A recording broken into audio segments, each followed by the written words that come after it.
Hello everyone, এই দেখো একটা বড় কাতলা মাছ এখানে মাপা হচ্ছে। এটা কোনো পুকুর থেকে আমাদের ধরা হয়নি, অন্য কোনো পুকুর থেকে অবশ্যই ধরা হয়েছে। তো আমি যার কাছ থেকে মাছ কিনি, তো সেই মাছটা ওয়েট করেছে 2 কিলো হয়েছে। তো ওই মাছটা ঘরের বটিতে কাটা একেবারেই পসিবল নয়। আর আমি সত্যি কথা বলতে বেশি বড় মাছ কাটতেও পারি না। আর এদের বটি প্রচণ্ড ধারালো হয় আর এরা খুব সুন্দর করে কেটে দেয়। তাই ওর কাছ থেকে মাছ কিনলে আমি সবসময় কেটেই নিই।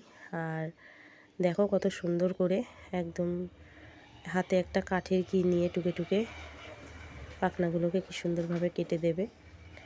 আর কত ফাস্ট এত বড় মাছটাকে কাটা হয়ে গেল। এই যে ঠুকে ঠুকে কি সুন্দর করে পাখনাগুলোকে কেটে দিচ্ছে, যেটা আমাদের ঘরের বটিতে কাটা সত্যিই পসিবল নয়।